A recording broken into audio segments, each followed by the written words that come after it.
Right, we're doing the IMDb Top 250 in Yes. alphabetical order, and today's film is Avengers Infinity War. Excellent. We're going to do a quick rating review, and then Freddie's got a segment for us today, and I've got some facts and figures on this one. Perfect. That is my intro. So, Good. I Greg, liked it. IMDb gave this an 8.4. Yep. On the count of three. 8.4, really? 8.4. Wow. Well, that is high. let's not give anything away yet. No, how I'm we just feel. surprised. I'm surprised. Wow. For such a shit film. Well, that's yeah. Wow, that's so low. On the count of three, Yeah, give your score. I'll Yeah. give mine, and then you can justify. I will. I'm happy Alright. to do that. 1, 2, 3. 6.6. 7.69. Wow. Sexy. 7.7. 69. I did the actual filled in the sheet and it Yeah. came up with. Cool. Same here. So 6 point. 6. Okay, so qualitatively mixed. Qualitatively, yeah. Mixed point mix. As everyone knows, 6 is mix.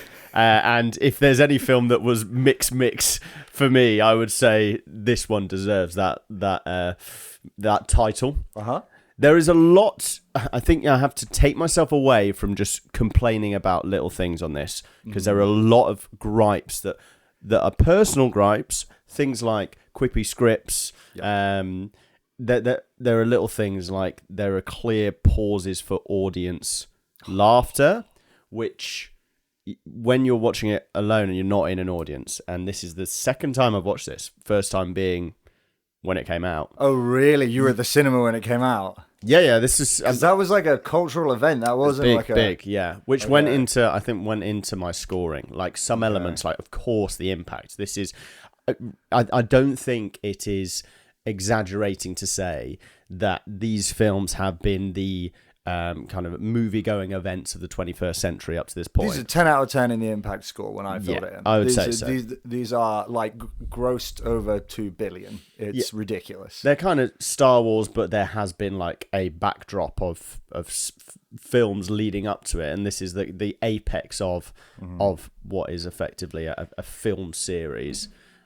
I thought you were going to hate it. I thought you were going to... Well, there are elements that I do really hate, but I do also have to give it credit for, like, things like the ending. I think it lands well.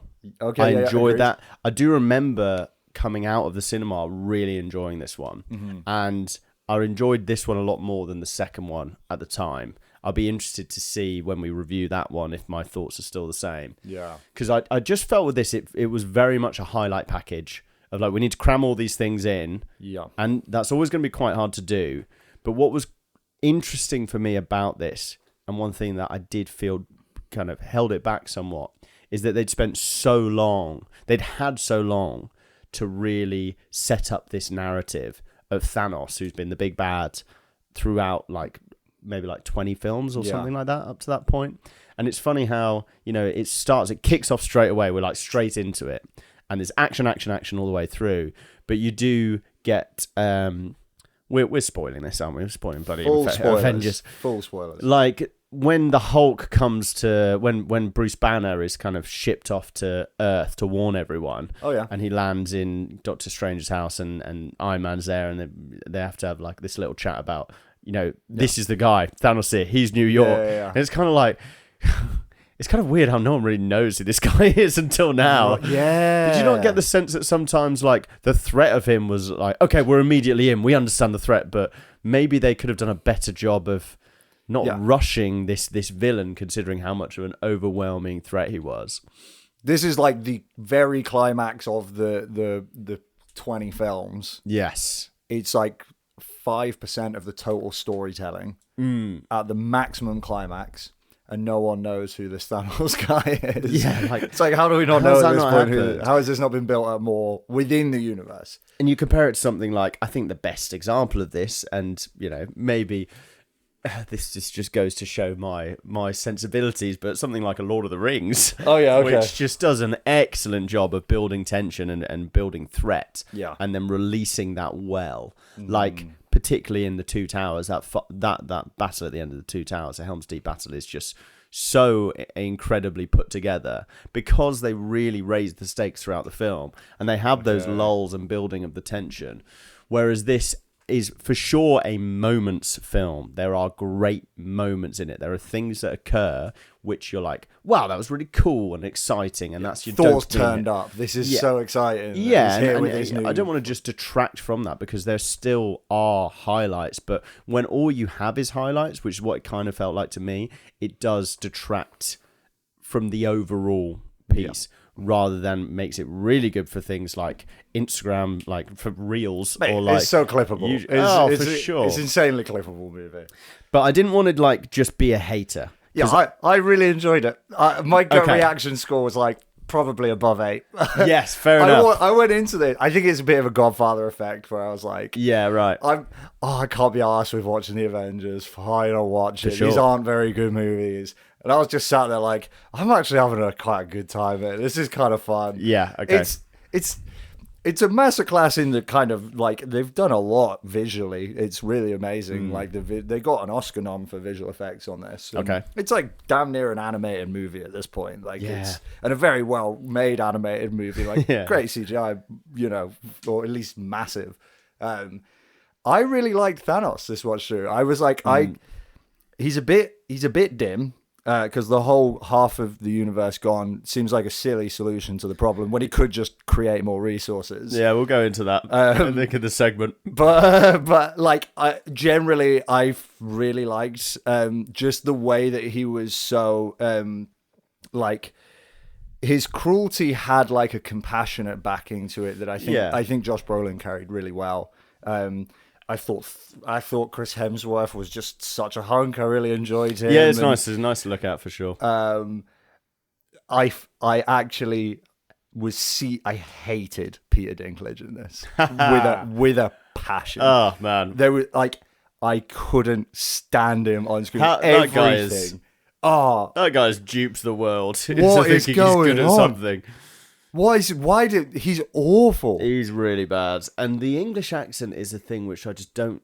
People obviously just aren't picking up on enough, but it's terrible. Why is he doing it? I don't know. Thor, you have awful. to... because they killed everyone. Why do you sound like that? Why not just be American? Or... Yeah. And why have they made him massive? Is Why that is some he- kind he's of a dwarf? weird joke about him being tiny? Does it turn out that actually Chris Hemsworth is like an inch tall in this, and they've just got him normal height? Yeah. Why have they done that? I really wish he wasn't in it. And they gave him one joke about like, yes, that's what dying means, and it was just the delivery was delivery was awful. like, how many takes did you give him? That's One. what dying means. Oh, it was just so. Because some people, I mean, I think everyone would die on the hill about Dave Bautista just being fantastic as Drax.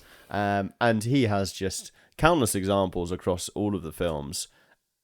You know, you could argue it gets a bit tiresome, but if you haven't watched it in a while, it is very refreshing to watch Drax do a few one-liners, which are always good. Yes. I'll do you one better. Who is Gamora? I'll do you one better.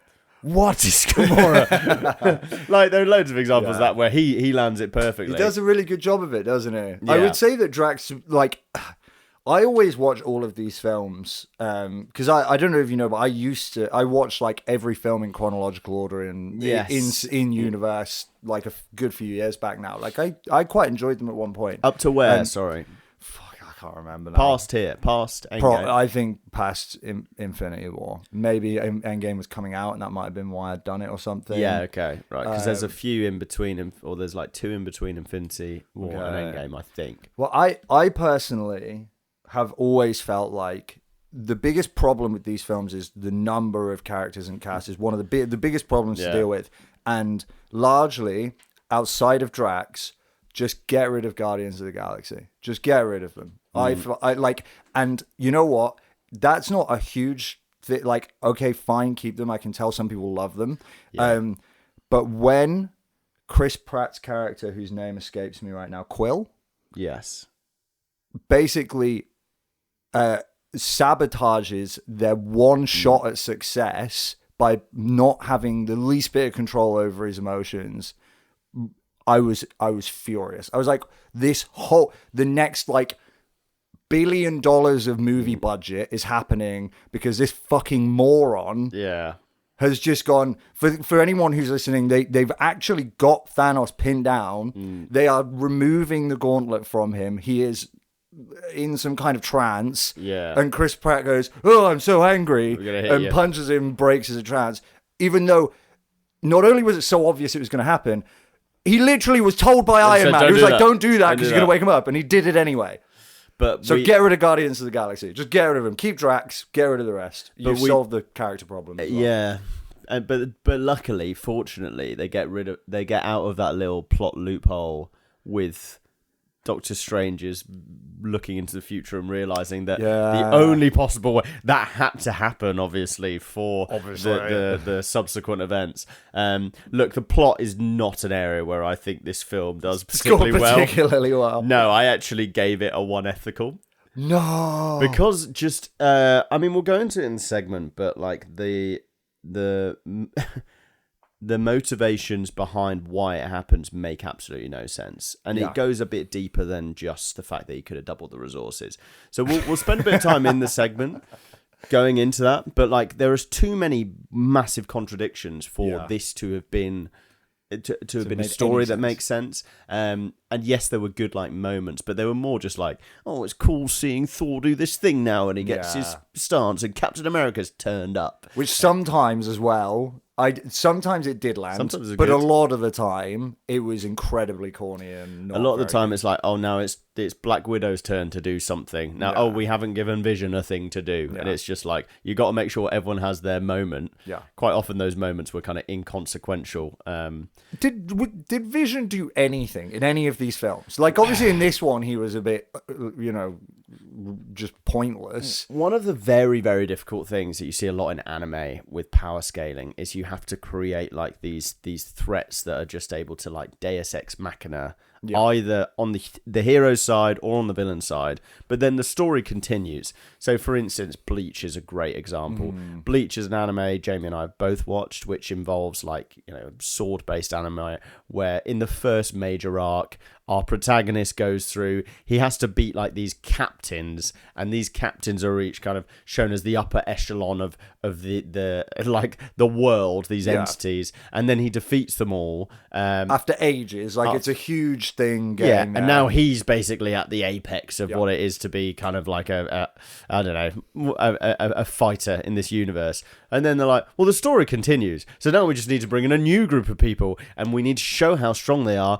by literally just mopping the floor with all of these really powerful characters. And that is problematic because you're going to end up having like real big power scaling issues. The way they usually get around it in anime is they just do training arcs, and now they're kind of relative to power again. It gives an opportunity to grow into that. And there's obviously a way that you can do it effectively. You can do like a One Punch Man where you just are consistent with it, and like the consequences of that are the consequences, or you're going to just have big inconsistencies. And in this case, well, I think when anime Bleach specifically did a totally fine job of it. I just find it annoying. Like, fine if Thanos comes along and wipes the floor, but of all the movies I've seen, what's his name? He's escaped me again. The Vision. Yeah, has an Infinity Stone in his head. Yeah, and he does absolutely nothing for the canon of the whole thing. He's like the strongest. He's like arguably the strongest Avenger. He wipes the floor with Ultron in the last one. Yeah. And then in this one, it's like, oh no, the guy had a special dagger, and now I can't do anything. Pops up and stabs him. The guy can phase through everything. So frustrating because it's like that. Like I say, you can do it well. Bleach is a good example. It was really enjoyable to watch that power scaling thing happening. Give Vision a bit of a period where he does truly wipe the floor for a bit of whatever. But I just think, what a waste of a character. But realistically, it's the same with Thanos and the Stones. Like, there's no way that Thanos, who has the strength to absolutely demolish the Hulk in hand-to-hand combat, then has 5 of the 6 stones or 4 of the 6 stones versus like a ragtag team of Doctor Strange, Spider-Man, Iron Man, the Guardians, and he'll only ever use like 1 stone at a time because otherwise it would be inconceivable that they'd even have a chance. Then even when he comes down to Earth, he's like, the way that they make him fight obviously gives the actual that gives the heroes a chance, because realistically they shouldn't have a chance. And I think that's one of the things that is very difficult. It's very difficult to write well when you have someone who's that overpowered. And when you have that many characters to power scale, it ends up sloppy as fuck like this, basically. And to be honest, I can't think of a great example. I think what you really need to do is just have kind of relatively level playing field and make it interesting, or have like a character who is very powerful but not inconceivably powerful, and they also operate within the trappings that you've set, within the world rules that you've set. Have creative ways to overcome that force, or reduce your character count so that you can give a character a time to get better and fight them on a level. The part of the problem is that they had no time for anybody to grow up to that strength, because they had to get all 50 cast members in at least one line each. Yeah. So, I tell you what, though, I did cry. Of course, did you? I did. Really? Yeah, a couple times. Spider-Man, yeah. Fair enough. That's probably the bit. Faye was coming through the door as well, and I was like, quick, wipe up, quick. It's a good death. I'll get, you know what? Like, you did well. I don't want to be too disparaging, because there's definitely great moments in this, and there's definitely great moments in the next one. I enjoyed it. I'm quite looking forward to watching the next one. But Spider-Man, I remember going out of the cinema after it happened, with the knowledge that they were probably going to come back, but still being like, you know what, fair play, they've actually just wiped out half the people. That's pretty cool. Yeah. All right, okay, so would you be up for, we're at 16 minutes already. Yes. Would you be up for walking us through your segment? Let's try. Right, so let's see what we have. Okay. Right. We need to talk about Thanos. Not the acting, not the CGI, but the plan. For 6 years now, the internet has treated Kill Half the Universe like it's some airtight, tragic, morally grey masterstroke. This is crap. 1 sec. Did you write this? No. There's no pausing. You're pushing through this. Add a little bit. Off the top of your head. All right. So, we need to talk about Thanos. You've made this bed, you're going to lie in it. Yes, all right. Well, let me read through it. Because for 6 years now, well, look, there's an issue, right? The issue is with Thanos, and it's not necessarily just double the resources. The issue is he has a vehicle of omnipotence. Yeah. And he does not actually need to murder half the galaxy. Agreed. And I think the big issue here is, what was the reasoning behind it, and then what could be done alternatively that would actually make more sense. So have you got suggestions for that? Yes. Ooh, so it's a what Thanos could have done instead segment. Yeah, pretty much anything. Because I don't know if you realise, but the stones... So here's how I approach this. I originally heard of the conceit of Thanos has, the Infinity Gauntlet, and he's got this moral reasoning behind killing half the universe. Yeah. So the problem I needed to understand was, why does he really want to kill half the universe? Yeah. And the answer for that really was as simple as, on Titan, they were going towards destruction because of resources. It was a bit overpopulated. And he came up with the idea of, we could just kill everyone. Half. We could just kill half the people around here. And then they were like, no, that's insane. Let's think of some other solutions. And then ipso facto, everyone dies. Yeah. We kind of missed the kind of medium, the intervening period. It's probably Thanos. Yeah, almost certainly. But the key part about this is, he got in his head that this is an axiom of the universe, that resources are finite and populations increase, and there is only one way to deal with this, and it's you have to kill half the people. Yeah. Now in the film, they go through it as if like the noble side of it. They really play at the nobility of him saying, but it'll be fair. Yeah. His justification is more around how fair he will kill half the people, rather than the fact that it's not how he came to this conclusion. It's more the half the people bit that I think people they kind of just breeze over. It's like, well, as we all agree, you have to kill half the people, half, right? But the important thing is we're going to do it in a very fair way: rich, poor, black, white, my guys, your guys. Yeah. So the problem a lot of people have with this is that you could just double the resources. One of the interesting things about the original comic, which you'll be aware this is based off, is that's not his end goal. Mm-hmm. Were you aware of this? I've heard once of the kind of run through, but it'd be good for a little reminder. So effectively, the reason why Thanos is doing it in the comics is to impress Death, who is a being in the comic universe, kind of a female being of sorts. A female being who is kind of godlike, powerful entity who is... he's kind of in love with his character, isn't he? He's in love with, he's infatuated with. He's quite clearly off his tits in the comic, which doesn't come across as well. They don't really play up the madness aspect of it. No, the way he's played is actually he's really noble. Yeah. Like, Josh Brolin does a great job of convincing you that this is not like a 2-minute plan that he's come up with. It's like, well, what do we do? Should we just kill half the people? Like, that's the no. It's not half the people is the thing. You like, just skip over that part. But look how he's really thought about it. But the way that he plays it, it's like this noble plan. It doesn't matter that he's going to kill half the people. What matters is how he's going to do it very fairly. Also, Josh.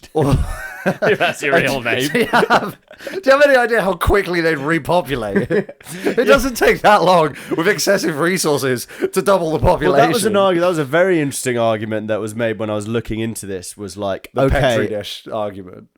No. What do you mean by the Petri dish? If you took a Petri dish, which is a dish with nutrition and bacteria growing on it, and you killed half of the bacteria on there, like, just arbitrarily, like Thanos would. It would be if you presented a Petri dish to Thanos, he would put his finger on half of it and smudge it. It would be about 5 fucking minutes until that thing replaced itself. Yeah, because there's still half. They've all just got to have a couple kids each. So there's plenty of resources. So I was looking into. I did it. It wouldn't solve the problem. Even slightly. No, I did a smattering of research into the motivation because really they don't delve into it and like what benefit can you give the writers around it. It seems like someone had the idea and was like, well, he does half in the comics. He kills half the people. He does it to like, impress someone. This time we'll just do it because we're going to try and make him an interesting villain.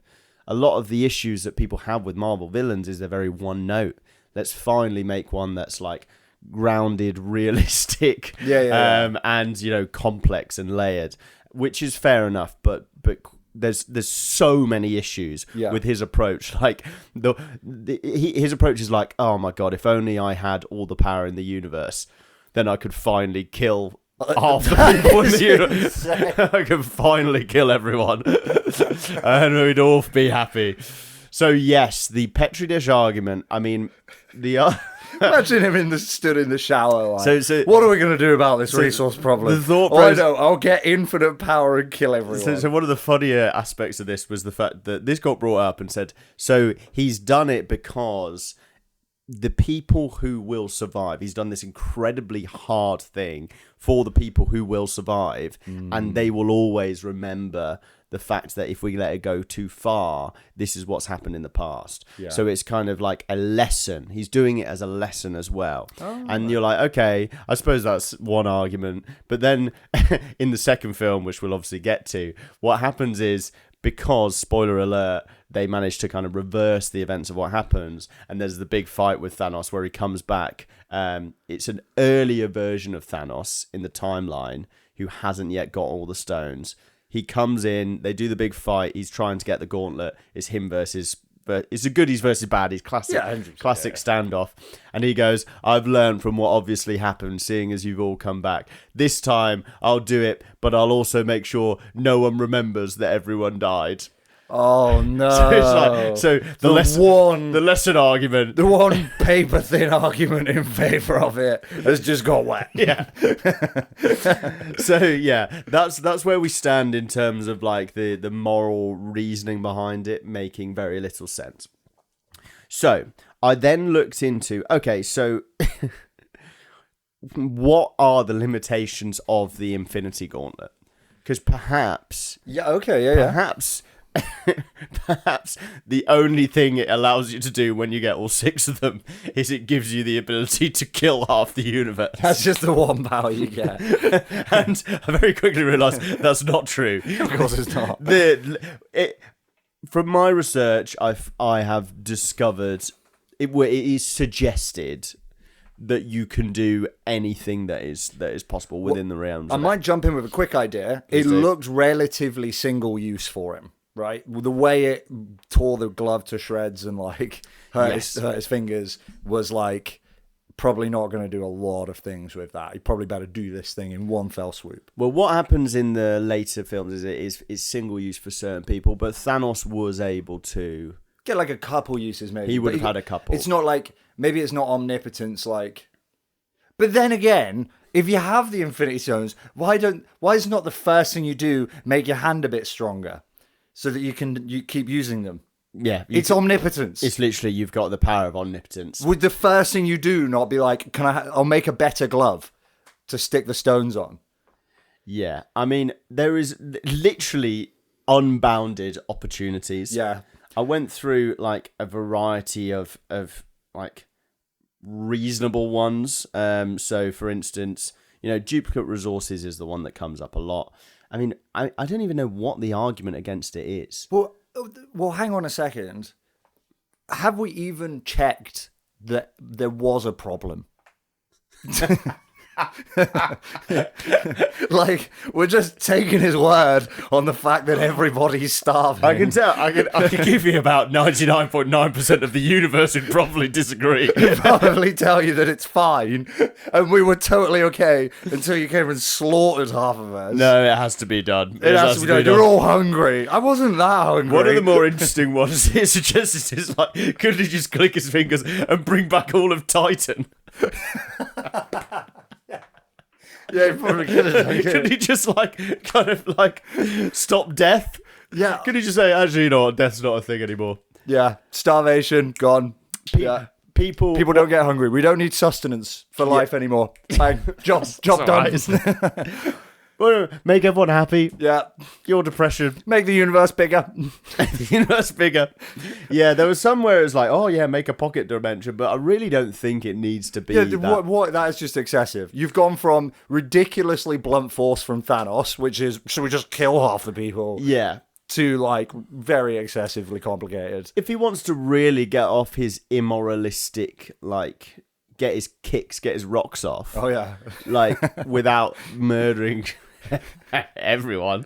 He could do like a universal contraception. I was just thinking that. Yeah, like a worldwide vasectomy thing. Yeah. Yeah. Or I think I'd rather just killed us all. but we 50% of the time people shoot more blanks. Or just make it really hard. You know what? I can kind of see why Thanos might have felt uncomfortable proposing that to the council on Titan. Yeah, so I was thinking we could Jeremiah from Sector Zargon 6 has suggested we double the resources. Oh, today it seems to bring us through problems. Well, maybe we could make people a bit less spunky. No, I've had enough. I'm killing half of you. My Thanos again. Yeah, and you know what? I'd said to you before, can you just check, has my volume not gone up too much there? Yeah, you're good. So I said to you before, I had it as a one ethical because I actually had it as a one evitable. I like it. Because I just thought it's just so dumb and it's such for the crux of your whole story. And if they'd have actually at least acknowledged it, they don't even acknowledge how stupid it is. They say oh, you're so cruel, But at the back of their kind of the inference there is that they actually kind of understand it in some way. Yeah. In some dark, twisted way. Rather than someone going like, no, that's really dumb. Yeah, there was like a veneer of sensibility over a like incredibly stupid plan. Yeah, the people like going like, well, I suppose that is the only option for all of the resource issues that we do have. But no one should do it. No one has a right to do it. That's the thing. Instead we of probably shouldn't do that. We could just, give people a bit more food. And the thing is, the stupidity of the plot didn't stop at Thanos, because, like I said, you got Quinn, whatever his bloody name is, of Chris course, Pratt, who spoils it. Like, you've got 20 opportunities to destroy the Mind Stone, don't do it. Like, there's just so many moments where you're like, even the good guys are kind of asking for this. Yeah, you know what I mean? Where it's just like, why are we not doing X? You know what I mean? Like, let's give him one of the 5 things that he needs to end the universe to stop my mate from being hurt. Like, come on. Are you serious? He's willing to sacrifice himself. Yeah. Yeah. I And that happened multiple times with the fucking blue girl, like robot. Let her feel a bit of pain. It's fine. The universe don't need to die. Doctor Strange being like, I've looked through everything and this is the only option we have. It's like, oh, fucking, of course it is. Let's one in 14 million, is it? Yeah, sure. Why stop there? Why do we have to do that bit where we almost take it off his hand and then we don't? Why is that the only course of action?